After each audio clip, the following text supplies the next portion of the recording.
All right, Shabbos, say good morning. Good morning. Let us begin by thanking all of our sponsors for this morning share. To thank our Talmud Torah sponsors. A second, I'm sorry. Hold it up. Our Talmud Torah sponsors for this year. To thank our annual Talmud Torah sponsor for Tafshin Pei Hey, the Tilson Family of Eretz Yisrael, for dedicating all the Shum and Drashos this year as a zechus for besuros tovos for all of Am Yisroel.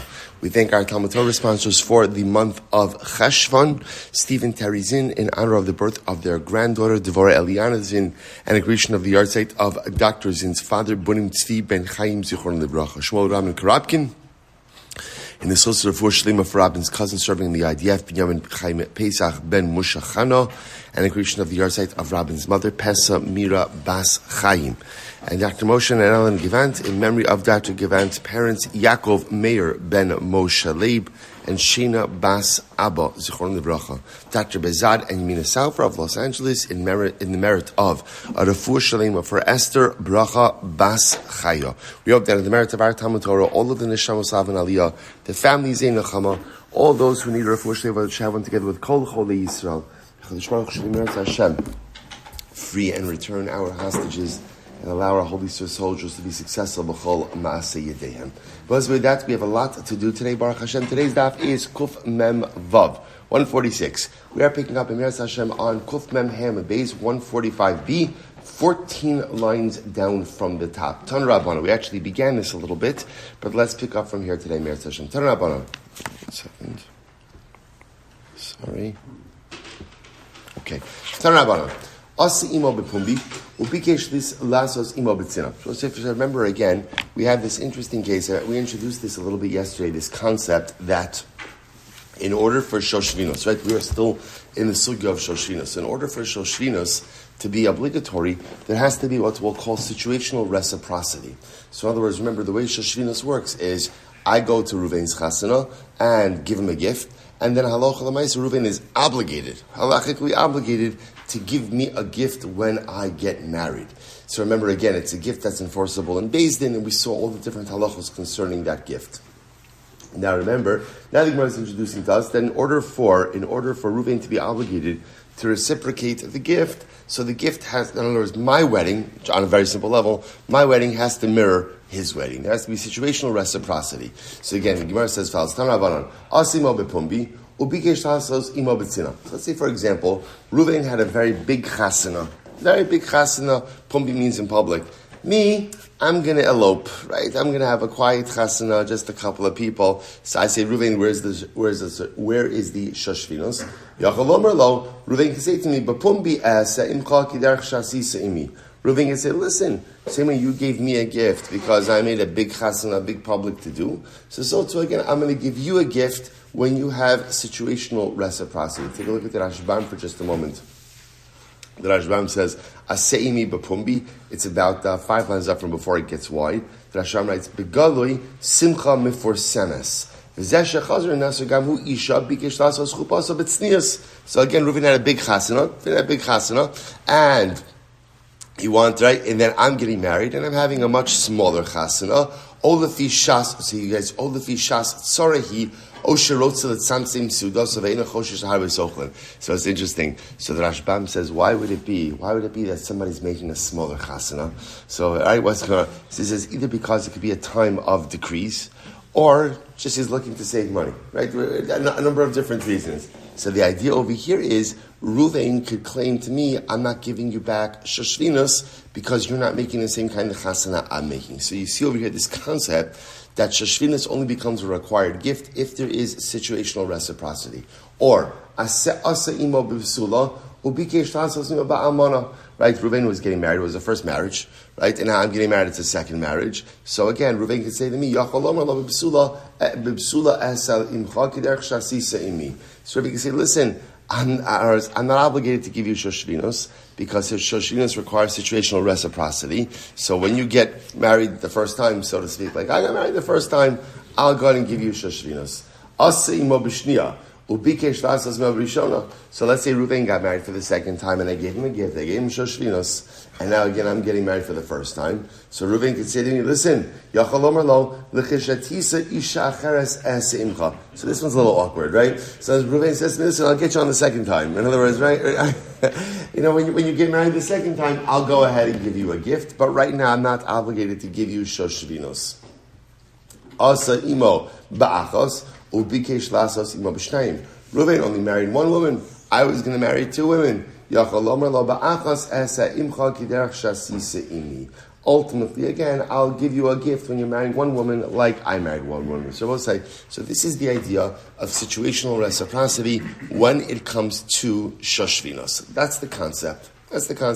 So again, remember, this is how they structured it. It doesn't have to what's the makar for that? The makar is, this is how the gift itself was structured. Remember, especially if you understand it, that shoshvinos in its essence, as we saw in yesterday's daf, was really alone. So ultimately, again, the way the loan was made was for like transactions. In other words, I'm going to give you a gift, parentheses, loan, and the understanding is you're going to give that back to me when I am in a similar situation. Up until now, we thought similar just meant what? Getting married. Now it turns out that no, similar means that situational reciprocity, I'm getting married in the same way that you got married and for which I gave you a gift. Incredible. Tanabaran. So the person has some just beautiful Gemara. Tanabaran. Atir nechasin, atir pumbi. Let's say you have a guy who will literally translate it and then all the Gemara is saying. Atir nechasin, atir pumbi means somebody who is rich with property and rich with pumbi. What's pumbi? If you take a look at the Rashbam says over here, Atir Nechasin, it's the second wide line in the Rashbam. He says, Asher misados ukramim v'zeisim. So Asher Nechasin is someone who is wealthy with fields, with vineyards, with olive fields. Hanir and Labrios. V'gam Atir Pumbi Osher Gali Kagon Rov Behemos Shakol Yodeben. So I'll say, so Atir Nechasin, Atir Pumbi means someone who has a lot of public wealth. In other words, he has land and he has livestock. A person like that, Zehu Bal Hagodos. That's a person who possesses agarata knowledge. I will say, so what the Gemara is really saying is like this, that a person who possesses knowledge in agarata, he is like a person who possesses publicly visible wealth. Just like when someone owns a lot of land, someone owns a lot of livestock, everyone could see that wealth.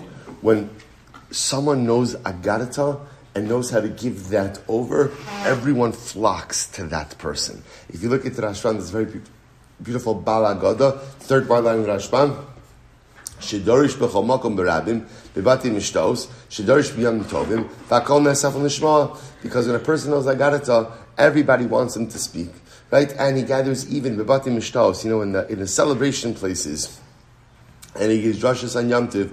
V'akol ne'asaf l'nishma, v'yesh lo kol chachmo, ba'al hashmir shemitoch she'in agados strichos iyun yochol lidrash b'chol makom. Silvio says it's not a new thing. Everybody loves agarata, right? Why does everybody love agarata?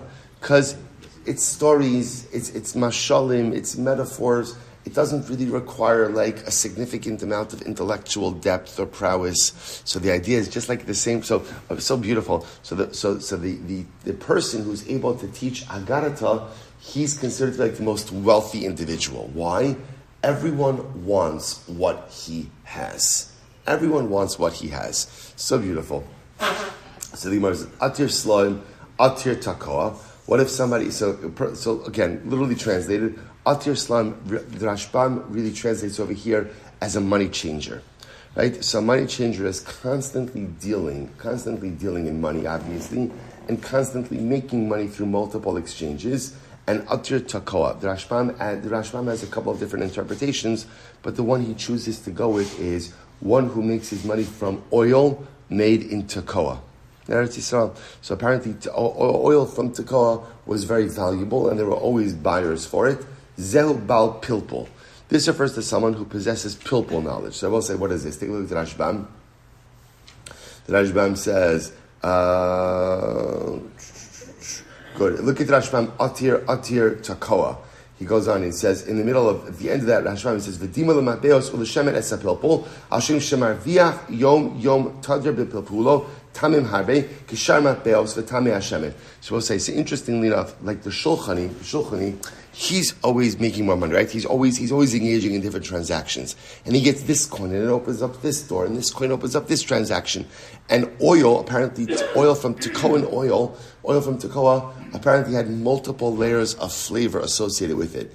So this is a Baal Pilpul. Baal Pilpul is someone will say what we would call today like lumdus. Lumdus, someone who's engaging in the intellectual underpinnings of particular sugyas in Gemara, in Halacha, in Yiddishkeit. There's always different layers of understanding. So a Baal Pilpul, these Gemaras are referring to people who possess different types of knowledge and comparing them to different types of wealth. Right? So the Baal Agoda, a Garata that everybody loves, everybody wants, that's like the person who has vast holdings that are visible. A person who has the ability of Pilpul, the ability to engage in Lumdis, more intellectually driven, multiple layers of understanding of a particular sugya, that's like a person who's like the money changer. Always new transactions. The person who possesses the Tekoan oil. That oil has multiple layers of flavor associated with it. Atir Mashach, Atir Kamas. So if a person is wealthy with things that are measured or things that are stored, Zehu Bal Shmuos. That refers to someone ultimately, again, who is in possession, who is like a repository for different rabbinic statements. If you take a look at the Rashbam says over here, Atir Mashach Anshe Midos, Metagiminan Anshe Mashchin, Asher Bedavar Hamadud, Kigon Tvua, Shin Mistakrin Batadir, El Machnisin Osala Otzar. So I will say somebody who is wealthy with things that are measured or things that are stored, this is a person who possesses a lot of wealth. Now, because it's stored, not everybody sees it. But when you need it, you know that this is the guy to go to. That refers to a Talmid Chacham who is a repository of halachic rulings. So such a person like that, you might not see his wealth every day, but when you need something, that's the guy to go to. That's the guy to go to. Hakol tzrichin l'marichitya. Everyone needs the person who sells wheat. And who is that? Gemara. That's the person who knows Gemara. Both say it's beautiful. The Gemara compares Gemara to wheat. Just like everyone needs wheat in order to live, so too again, Gemara is the fundamental underpinning of all of our learning within Yiddishkeit. Everything comes from a Gemara. We don't even need the Gemara to tell us this because we know it from the Gemara. Right? In other words, I don't need the statement. I know it experientially. Everything comes. I can learn Tanakh from Gemara. I can learn Mishnah from Gemara. I can learn Halacha from Gemara. I can learn Hashkafa from Gemara. I learn everything. Everything comes from here. So the Gemara compares the Gemara itself to wheat. They'll say just a word about these previous Gemaras, how beautiful it is. So if you take those Gemaras like this, what is the Gemara essentially saying? They'll say, what is true wealth in life? What is true wealth in life? So the Gemara is highlighting to us is that true wealth in life is Torah. And we know this because often we think that true wealth is material wealth. Material wealth comes and goes. And as secure as one may think they are in their material wealth, right? The history of man is filled with stories of people who amassed fortunes and then lost everything. Torah is the only true wealth that is yours, and not just yours in this world, yours in the world to come. And not just yours, but serves as a tremendous Yerusha for your future generations as well. Now you may think to yourself, but that's not true. You could lose your Torah also. And I would say, what about Rahman al-Islam? Someone has Alzheimer's, dementia, right? And they can't speak up. But here's the beauty of Torah. Torah imprints on your neshama, so that even if cognitively, verbally, you're unable to recall it, you're unable to share it, it's still embedded in your neshama. It is yours, and it remains there forever. This is the Gemara that says, Luchos v'shivrei luchos munachin ba'aron. Whether you are whole tablets or whether you are broken tablets, if you have embedded your life in the Aron, in the Ark of Holiness, you remain there in perpetuity. The wealth we need to amass in this world is the wealth of Torah. So decide, What category are you going to fit in?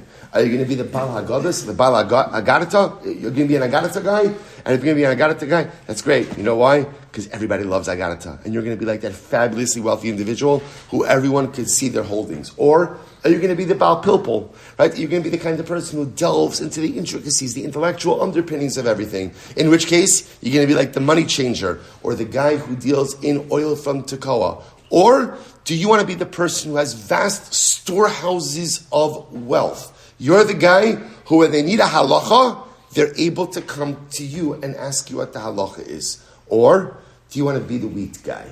Who's the wheat guy? That's the Gemara guy. That's the Gemara guy. My life is Gemara. Now let's say, whatever it is, choose a portfolio. Choose your avenue of wealth. Decide which lane you are going to drive for the rest of your life. And again, you can switch lanes also. Now let's say, but this is it.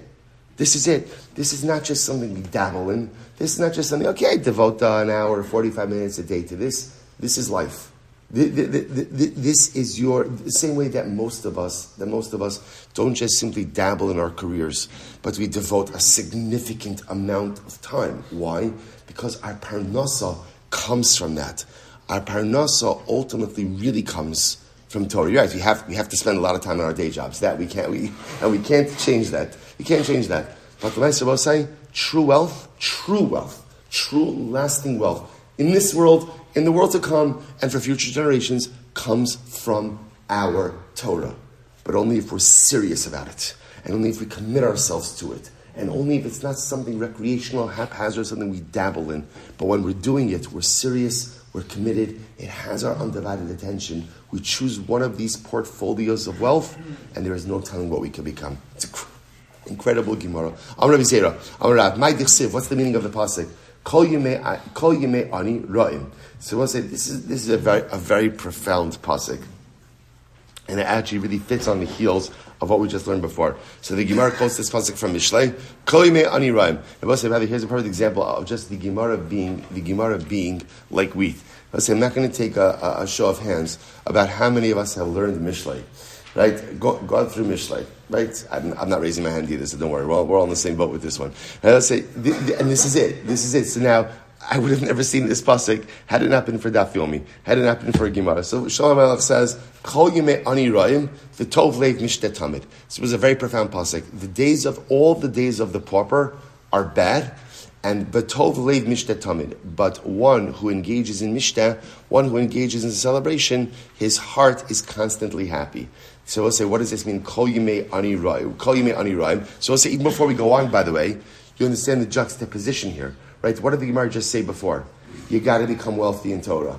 You have to become wealthy in Torah. It's not a choice. I have to make this. Maybe it's going to take me my whole lifetime, but I need to become wealthy in Torah because if I don't, I'm a pauper. And the days of the life of a pauper are bad. Why be a Torah pauper if you don't have to? Why be a Torah pauper if you don't have to? You know, so just as an aside, I was thinking about this. Do you know, like the times that we live in, that if you think about just one little thing, if you think about all of the Yomis that exist, there are enough Yomis that could require you to quit your day job. Right? Between Daf Yomi, Amud Yomi, Mishnah Yomi, Kitzur Shulchan Aruch Yomi, Nach Yomi, Rambam Yomi. I'm sure there's a whole bunch of other Yomis also that exist. It's incredible. But just think about this, that we live in a time where what's happened is projects that would seem really overwhelming and insurmountable have been broken down into smaller units that really become digestible. They really become digestible. I had this last night. I felt really behind the Kitzur Shulchan Aruch Yomi, so I Kitzur binged last night a little bit, and it was incredible. Just like in the course of just a couple of minutes to go from Hilchos Tefillin to Hilchos Mezuzah, just incredible. Right now in Simcha Torah tonight, we're beginning Hilchos Ribis. Hey, Hilchos Ribis. Whoever learned was it? You know Hilchos Ribis. You know I did Hilchos Ribis when I was doing Yan Kolal. In the Hilchos Ribis is like it's not stuff like you just learn, and yet like we're doing Hilchos. We're living in a time where you could become wealthy. You could become wealthy. All it requires is a time commitment and your attentiveness when you're doing it. But there's an incredible opportunity that our parents didn't have, that our grandparents didn't have, that generations of Jews did not have. For us to become wealthy, all it requires is a time commitment, attentiveness, and there is no telling. And again, I don't have to be poor. Previous generations were poor. They really were. The Talmidei Chachamim were rich, and the regular guy was often impoverished. We need not be consigned to that same fate. All it requires of us is the time commitment and the opportunity to give it our attention. And even, the Gemara says, incredible. Kol yimei ani ra'im. Shabbos say, what does it mean all the days of the ani are bad? Zeh bal Talmud. This refers to a person who learns a lot of Gemara. Okay, now we'll see why that is. Now the Rashbam says, Shememis atzmo lechavin alochos l'taris havios. So we'll say because learning Gemara is really hard. And if you want to get clarity on the Gemara, you really have to kill yourself over the sugya. In other words, you really got to work very hard. So according to this opinion, it calls the person who learns Gemara, Kol Yimei Ani Ra'im. Right? He's the ani. He's the poor person, and all of his days are difficult because he's constantly trying to understand the sugya. V'tov Leib mishte tamid. But glad is the heart of the person who's constantly celebrating. Who's that? Zebal Mishnah.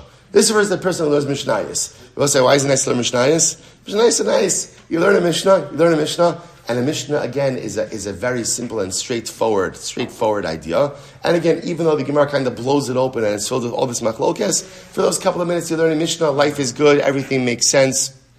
You're very happy. Rava says, no, just the opposite. Rava Amar Ibcha. So we'll say, Rava says just the opposite. The person who learns Mishnah, that's the person who's an ani. Why? Because when you learn Mishnah, all you're getting is a very small piece of the picture. But a person who learns Gemara, that's Tovle Mishta Tamid. Then I will say that's a person who has perpetual happiness. Why? Because he is fully immersed in the totality of the sugya. So beautiful. So it's actually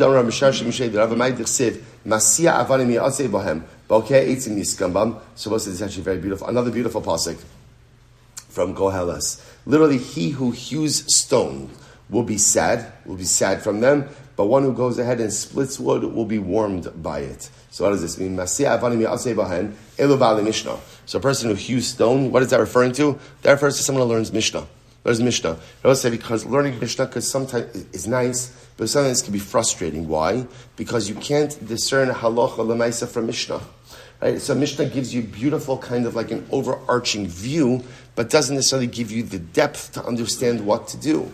But he who chops wood will warm himself by that wood. Elu Baalei Talmud. That refers to Gemara. I would say it's so beautiful, right? Gemara is the wood that creates the fire through which, now again, it's interesting, Gemara is not the fire, right? Why is Gemara not the fire? Gemara is the wood. Because if it was just the fire, it just sounds like you just show up and warm yourself by it. No. Gemara is the wood. So what do you have to do with wood? You got to chop it, and then you have to create the fire along with it. So you have to work. You have to work through the sugi. You have to work to understand it. But if you're willing to put in the work, then the warmth that you will generate will warm you this world, next world, and for future generations. That's the power of Gemara. Rabbi Chanina Amar, Kol Yimei Ani Ra'im. So we'll say, so now that's fine. So that's the first sugi. Now the Gemara goes in a little bit of a different direction. Kol Yimei Ani Ra'im, all the days of the poor person are bad. Zesh Yesh Lo Isha Ra. This refers to someone who has a bad wife. We'll say, which is a profound yisod. If a person does not have shalom bayis, they have nothing in this world. We know this. You could have all the money, all the success, everything else. If you don't have shalom in your wife, shalom in your life, then at the end of the day, a person could feel totally impoverished. The tov leib mishta tamid. Now conversely, if a person does have good shalom bayis, person Baruch Hashem has a good solid marriage, then ultimately tov leib mishta tamid. That is a person who has, again, that is a heart that is filled with perpetual joy. Zeh sheyesh lo isha tova.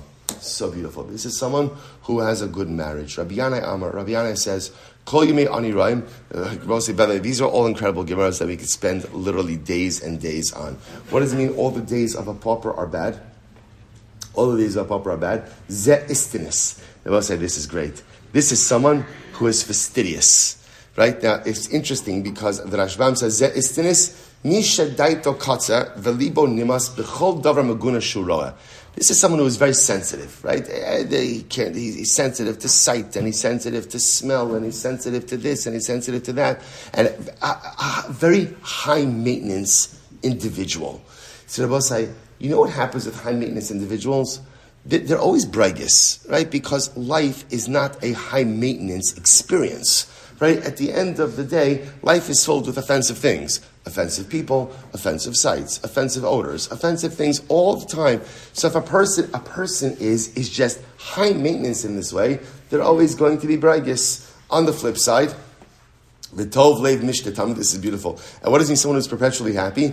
Ze shedaito yafeh. This refers ultimately to someone, the Rashbam says, Shesova hakol de'ino mazik lo shum lichluch v'shum davar miyus. This is a guy who could tolerate everything. You know, say it's such a profound yesod, right? All of us enjoy nice things.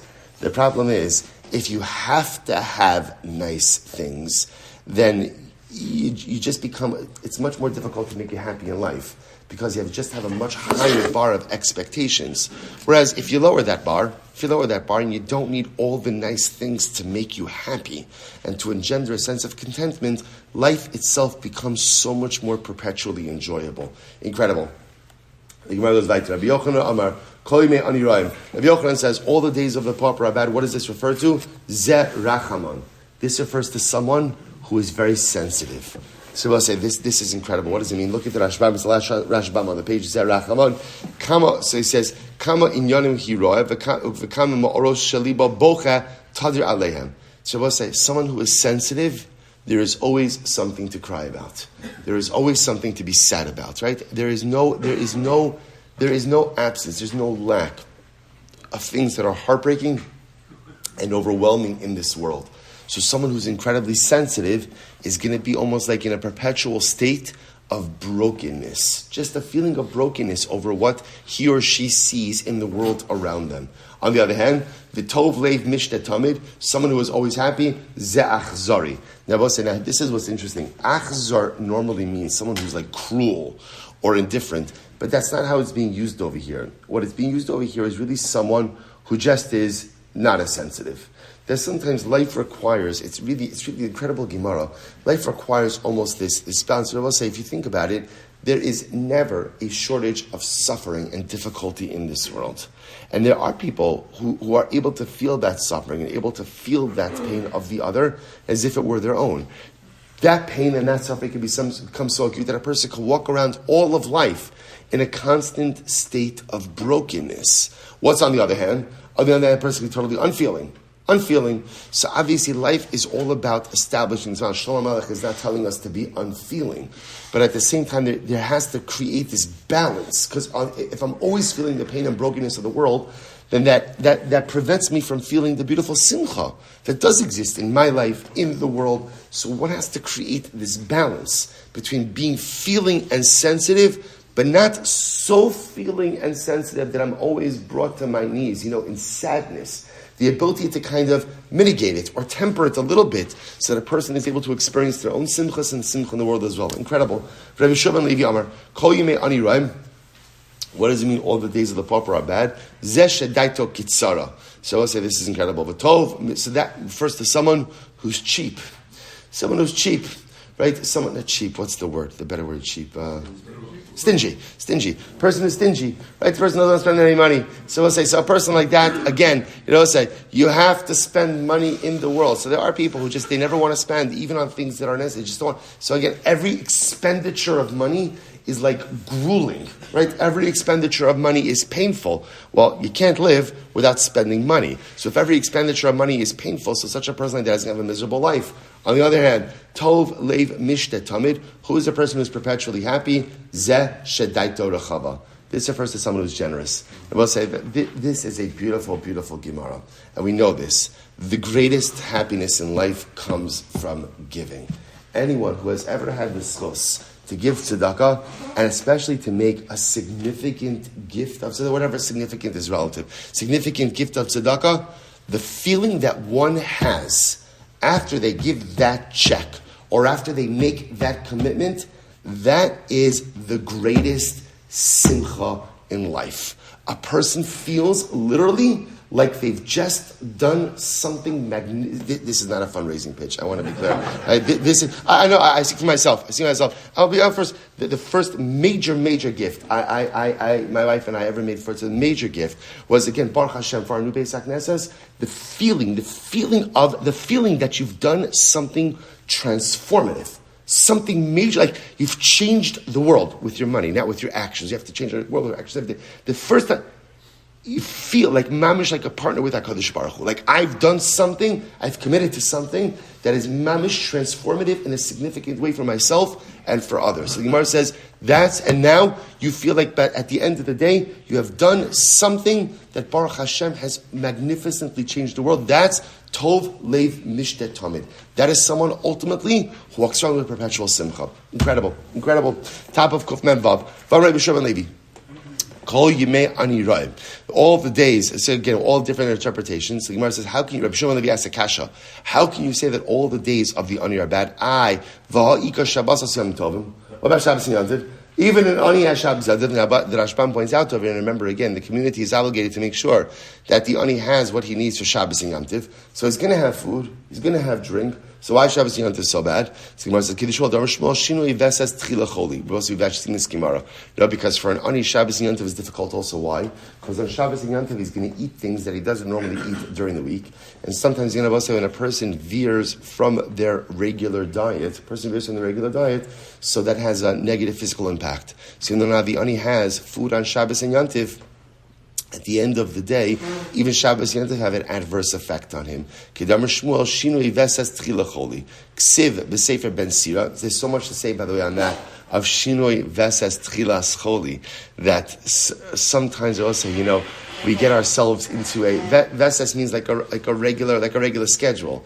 I get myself into a regular schedule, and then sometimes one of the most difficult things is changing habits. Is changing, quote unquote, the regular schedule. It's that Shinui Veses Tchilas Choli means if you want to affect change in your life, do not expect it to be easy. Anytime you want to affect change, how does that start? Shinui Veses Tchilas, the beginning of any life change is going to be marked by what? Choli, difficulty. Sometimes there's change we want to affect in our lives, personal change, lifestyle change, whatever it may be. And we think that because the change is a good change, a beautiful change, that it should come easy. There is no such thing as easy change. And the more dramatic the change, the more dramatic the initial illness. Shinui Vesas, you want to change something about your life, be prepared, Tchilas, that it is going to start with Choli, with some level of difficulty. And now we'll say, here's what happens in life. That's why most people don't affect change. Why? Because when they begin to make the change, they run into the choli, they run into the difficulty, they run into the challenge, like, okay, I tried, and we simply revert back to what was. But if we're willing to power through the initial choli, the initial challenge, then ultimately the change sticks, and there's no telling what we can accomplish. Incredible Gemara. Gemara says, Sefer Ben Sira says in the work of Ben Sira. The Rashbam points out over here. The Rashbam says that Ben Sira, was commenting on the pasuk of Shlomo HaMelech. Kol Yimei Ani Ra'im, Ben Sira Omer Af Leilos. So it's interesting. Shlomo HaMelech said, the days of the Ani are difficult. Ben Sira said, by the way, so are the nights. Right? Why are the nights? Ben Sira is not making anything better. Right? So Ben Sira says, why the nights? See, he says, B'shafal Gogim Ganu, Mimatar Gogim Legogo. So also because the home of the Ani is often lower than the other homes. So what happens? His roof is lower than the other roofs. So what happens? When it rains, the water sheets off the upper roofs onto his roof and causes a lot of noise. So not only is he living in a compromised domicile, but now he's got to deal with the rain sheeting off of everybody else's roof onto his roof. Not only that, Barom Harim Karmo, the Ani, because he can't afford regular land, often has to purchase vineyards, hilltop vineyards. I will say, as beautiful and as wonderful as hilltop vineyards sound, that's actually not the ideal place for the vineyard. Why? Because what happens? So may afar karma lekramim, because his karen, because his vineyard is exposed. So when the wind blows, it blows off the topsoil and the fertilizer onto other fields. So even though he tries to work his field, at the end of the day, his field is compromised as well. So Ben Sira just adding in over here, not only does does the Ani have difficulty by day, but he also has difficulty at night. Sorry, not only does he have difficulty by day, but he also has difficulty by night. Incredible, we'll say. So much more to say in that Gemara, but for a different time. Mishnah, Hasholech Sivlonos Labeis Chamav. So we'll say back now, before we were talking about Shoshvinus, right, which was the reciprocal gift, wedding gift, which really more became like a loan. Now, and we made reference to Sivlonos. Sivlonos are gifts that are sent from a chassan to his kala. So now we're focusing on Sivlonos. Hasholech Sivlonos Labeis Chamav. So Reuven does Kiddushin with Rachel. Now remember again, during Kiddushin, Rachel is still living in her father's home. So what happens? So Reuven sends Sivlonos to his father-in-law's home. So Shalach Sham, if we take a quick look at the Rashbam says, Hasholech Sivlonos, Minag Chasanan la'achar Kiddushin l'macharas, Sholech lebeis chamav, l'chvod ishto. So it'd be common for a chasan to go ahead and send gifts to his kala while she's living in her father's home. Tachshitin, umine peros, vekade yayin, vekade shemen, so jewelry and fruit and barrels of wine and barrels of oil, upamim ochal shaimam. And sometimes the chazan himself goes there for a meal. Okay, so what happens? So Reuven sends Sivlonos to the house of his father-in-law. Shalach sham me'amana va'achol sham sudas chasan afilu b'dinar ein nigvin. So we'll say, so now obviously we know what's going to come up over here. What's going to be the shaila? The shaila is, if the wedding does not progress, is the kala and her family obligated to refund the Sivlonos? So the Mishnah introduces us with the interesting idea that essentially if Reuven sent Sivlonos to Rachel's family, and Reuven dines with her, he has a meal with Rachel and her family at his father-in-law's home, and he ate there at least the equivalent of a dinar. Even if they subsequently decide to break off the marriage, and I remember again, you can't just break off Kiddushin, you have to do a get, right? So even so, the Sivlonos need not be refunded. Ein nigvin. Lo achal sham sudas chasan, hara elu nigvin. If he did not go ahead and have a meal there, then they would be obligated to go ahead and refund the Sivlonos. So I will say, so now we'll see over here. So what's the pshat? What does the meal have to do with anything?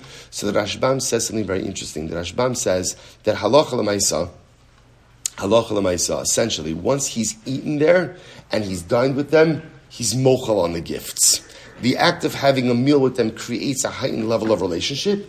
And that heightened level of relationship, that coming over for dinner, essentially says, I'm mochel on the gifts, and even if the wedding or even if the marriage does not progress into nisuin, you need not give it back to me. Conversely, if he doesn't dine with them, then halacha l'maisa, he's not mochel on the gifts, and should the marriage not progress, they do have to refund the Sivlonos. Okay, shalach Sivlonos merubim, shiyaksrim on the base baila, hare elu nigvin. So we'll say, now here's another type of Sivlonos. Sometimes Reuven would send to his wife gifts, large gifts, and the assumption was that when Rachel gets married, these would come back with her into marriage. Let's say he gave her livestock, for example, right? Very romantic, right?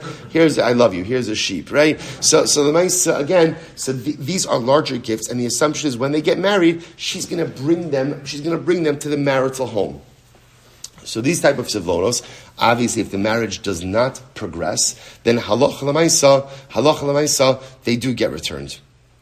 Sivlonos mu'atesh d'shamsham beisavia inigvin, small Sivlonos that are usually used up. Fall into this categories like food, stuff that's consumed, or stuff that's small, that's quickly used. In the event that the marriage does not progress to nisuin, they are not returned to the chassan. Okay, so let's analyze. So the first halacha of the Mishnah was that if Reuven sends Sivlonos and then comes over for dinner, the act of eating together with the kala and her family creates a heightened level of relationship. That heightened level of relationship creates a mechila, creates a forgiveness on the part of Reuven about the Sivlonos, and therefore, even if the marriage does not progress, the family need not refund the Sivlonos. We'll say it's actually a very beautiful Musar Haskell, that heightened level of relationship creates mechila. The closer you are to someone, the more ready you are to forgive certain things, right? So the chassan now is closer to his kala and her family because he dined with them. He's mochel the Sivlonos, right? The closer we are to HaKadosh Baruch Hu, the more that Ribono Shel Olam is willing to be mochel on things as well. The higher the level of the relationship, the greater the willingness to forgive. Amarava. Dafka dinar. So the Mishnah makes it sound like that as long as Reuven ate a dinar's worth of food, then ultimately he's mochel the Sivlonos. Aval pachos mi dinar lo, but less than dinar not. So Meir says, so pshita, okay, that's obvious, dinar tanan. Again, we said a dinar. The Mishnah said a dinar. So ma'adatain, what would you have thought? Hu adin, dafilu pachos mi dinar. I might have thought that maybe even if he eats less than a dinar, he's already mochel. V'hai diktani dinar archa de milsa katani. Why does it say a dinar? Because I will say it's very common for a person who sits down for a meal to eat at least a dinar's worth of food. But maybe even if he ate less than a dinar, maybe he's still mochel. Kamashmul, no. Kamashmul, no. Actually, it's exact. It's exact. That really what the Mishnah is saying is like this. If Reuven comes and he joins them for a meal, and he eats some basic, significant amount, as quantified by a dinar, that's a meal, that's a connection, heightened level of relationship, results in his mechila of the sivlonos. So the Gemara asks a number of questions. Achol, Tanan, Shasamai. So the Gemara says, it only says that he ate. He ate with his in-laws. What if he drank? Right? You got to do that a lot with the in-laws, right? What if he drank, right? So again, you can see a case like this where there is a dinar worth of consumption, but not in the form of food. He has a glass of wine, he has l'chaim. So what if he just drank a dinar's worth? Or the Gemara says, "Who Tanan shlucho mai?" What is interesting? What happens if it's not Reuven that went over for dinner? I don't know how this to go over, but Reuven sent his shaliach, right? He sent an agent to have dinner with his in-laws. No, there may be something to this, right? I think there's a business idea involved in over here. So the Gemara says, so what about if it wasn't him? It was his shaliach. So sham tanan. So the Gemara says sham tanan shagar lomai. So again, the way the Mishnah is set up is Reuven's going over to his in-laws' house to eat something. What happens if he didn't go to his in-laws, but his in-laws sent food to him? Right? So in other words, he didn't come to them for the meal. They sent to him. So again, all these questions. The Gemara says, Tashma, so let's analyze. Tashma, let's listen to this story. So the Gemara tells a story over here. There was a guy, call him Reuven. And what happened? Reuven was engaged to Rachel, and he's very excited about the shidduch, and he sent a massive Sivlonos gift over to his father-in-law's home. And he said, listen to this. Mea krono shal kadei yain, v'shal kadei shemen, v'shal klei kesef, v'shal klei zav. He sent 100 wagons filled with barrels of wine, barrels of oil, silver utensils, gold utensils, v'shal kli milas, fine linen, v'rachav b'simcha. So, and Reuven was so excited, he rode on his horse to his in-law's house, v'halach v'amad al Pesach beis chamav, and he's by the entrance of his in-law's house, v'hotzio kos shal chamin. They brought him out a cup of warm wine. So that was a delicacy, warm wine. V'shasa, Reuven drank it, umeis, and he died. Awkward, right? And so I say he died. And I will say now, by the way, this was a story. This was a Mesa. He died. The Gemara says, Vizu halacha helna Rabbi Acha sar habira tnei chachamim luusha. So Rabbi Acha, the sar habira. And I will say it's interesting. He calls him the master of the bira. So it's interesting that the Rashbam says over here. Now where does he say it? Yeah, Be'usha.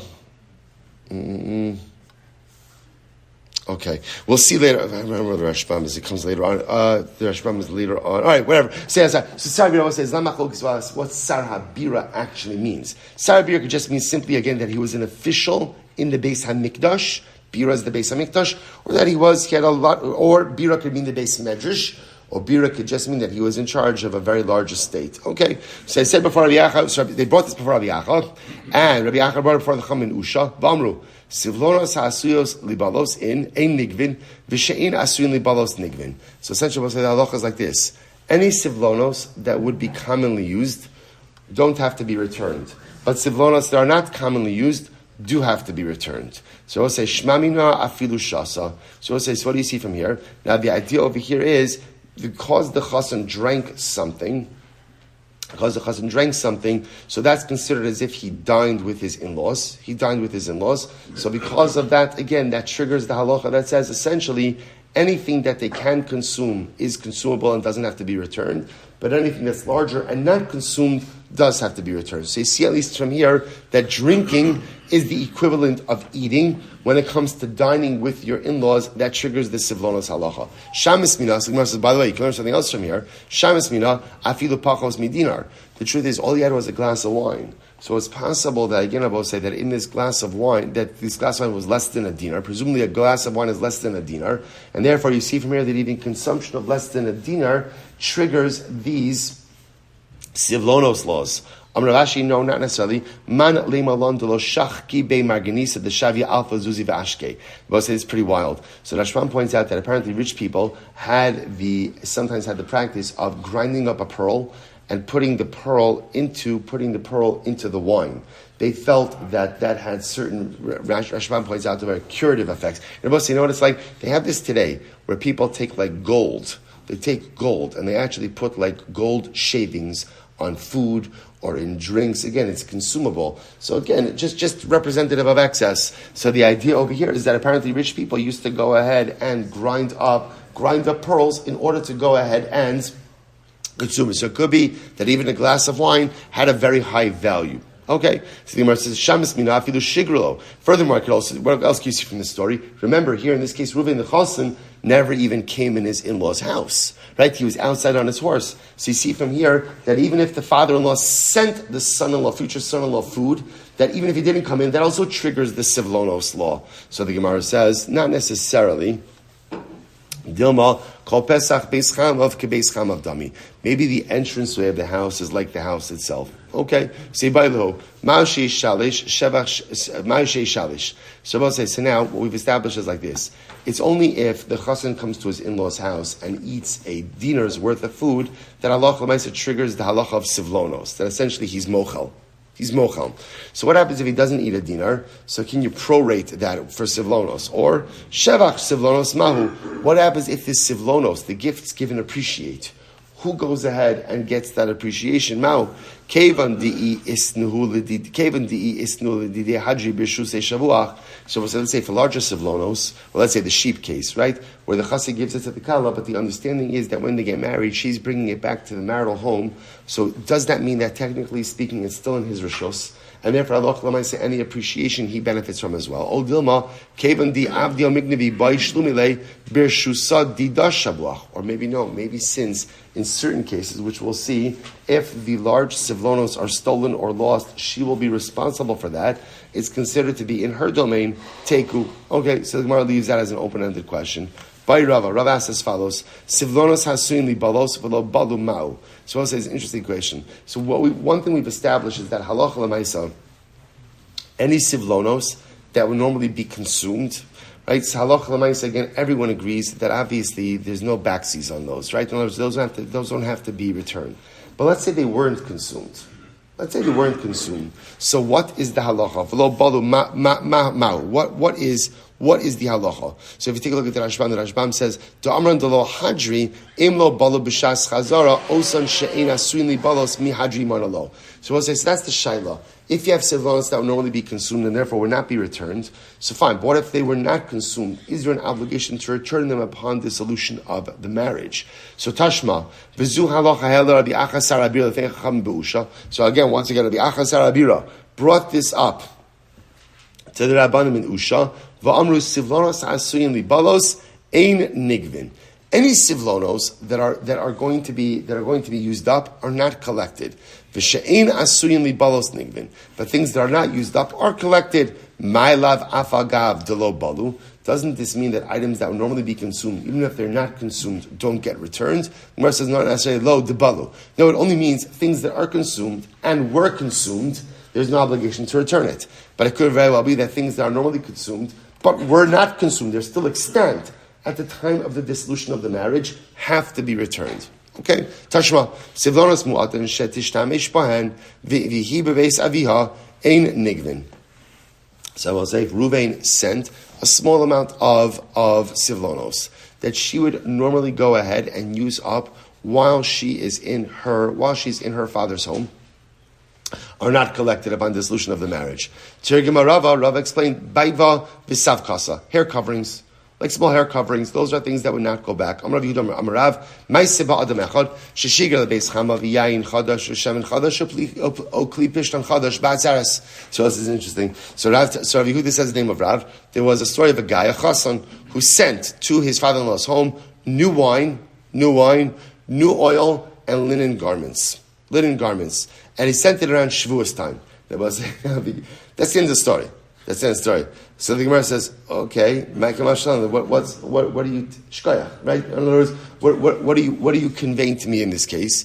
So the Gemara will say so beautifully. One possibility is the Gemara is telling us the chashivus of Eretz Yisrael. Now we'll say, how is this the chashivus of Eretz Yisrael? Now remember again, we'll say Shavuos is very, very early on in the harvest season, right? It's the beginning of wheat harvest. So the idea over here that during Shavuos you would have new wine, new oil, right, and linen garments. That means that is an expedited harvest process, an expedited bounty in Eretz Yisrael. So it could be telling us about the greatness of Eretz Yisrael. Furthermore, it could also be saying that upon the dissolution of the marriage, if Reuven claims, I gave you these items, in other words, we wouldn't say that's impossible. That's too early in the season. But rather, again, it is possible that he had given her those things so early, even by Shavuos. Okay. This is interesting. I'm about to say interesting case here. Reuven was married to Rachel. Now, after they were married, the Rashbam points out over here that Reuven was told that Rachel doesn't have a sense of smell. Now, lacking a sense of smell is considered to be a mum, which if Reuven did not know about it beforehand, could very well be a claim of mekachtos. So Reuven hears after Kiddushin that Lamaisa, that his wife does not have a sense of smell. Now, so what happens? V'hu nichnas achareh lechorva lebodka. He wants to test it. Now, obviously, there's something incredibly wrong in this marriage to begin with, right? Because what could have been a simple conversation, although, again, it's not so pasha, because if he's looking to potentially dissolve the marriage, it's not so, obviously, there's other stuff going on over here as well, right? But Lamaisa, so he devises a test. What does he do? He goes after her into a chorva, into a ruin. Amar la, reach tznon ani mariach begalon. Now, he had a radish in his pocket. And he's like, I smell a radish from the Galil. So he's trying to test whether or not she will actually smell it or not. So Amra Beis, okay, at least he made it, right? So Amra, she said to him, man yohev lan miksovos di Yericho v'achil mabei.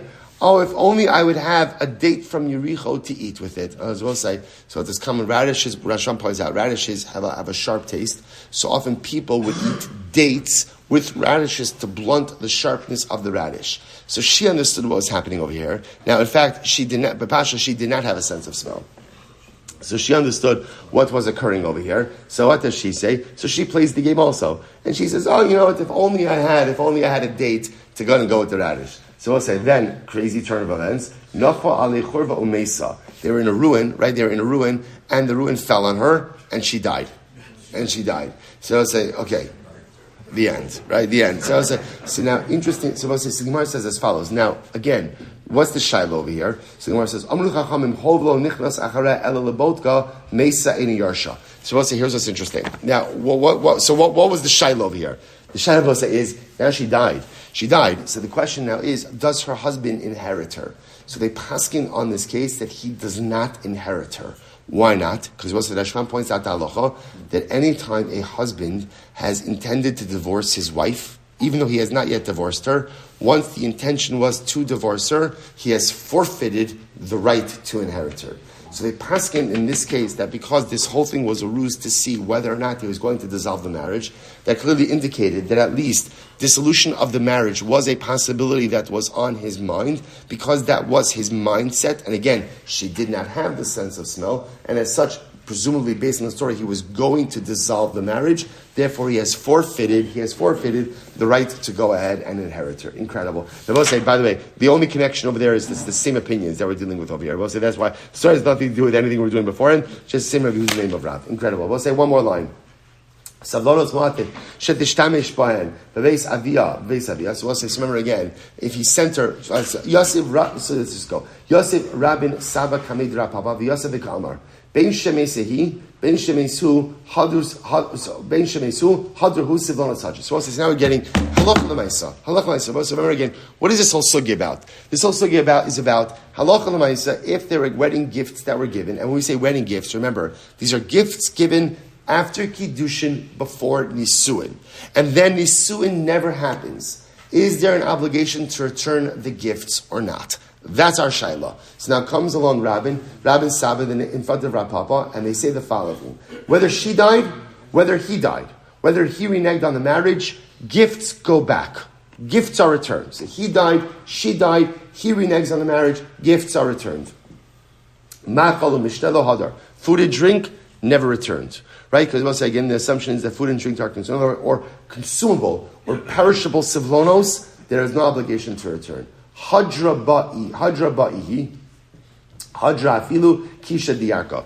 If she reneges, then everything goes back, even a bundle of vegetables. So Moshe, this is interesting. So as much as we say that perishables don't go back, halacha l'maisa, if she is the one who reneges, all the sivlonos go back. The Gemara says, Amar Rav Huna Bar Rav Yeshua, v'shaman hu d'mei Basra bezol, ad kam bezol ad tilsa. So it sounds like, again, if she reneges, then halacha l'maisa, they have to return everything, even perishables, which means everything that was consumed. And I will say, but what we do is, we go out and we evaluate all perishables at a discounted price. How much is a discounted price? 1/3 of their actual market value. So we'll have to stop over here for today. Again, we got to end the sugya, so tomorrow we will start off in with the Rambam on Sivlonos. You saw Rambam by Kesef Kiddushin. Tomorrow Rambam on Sivlonos.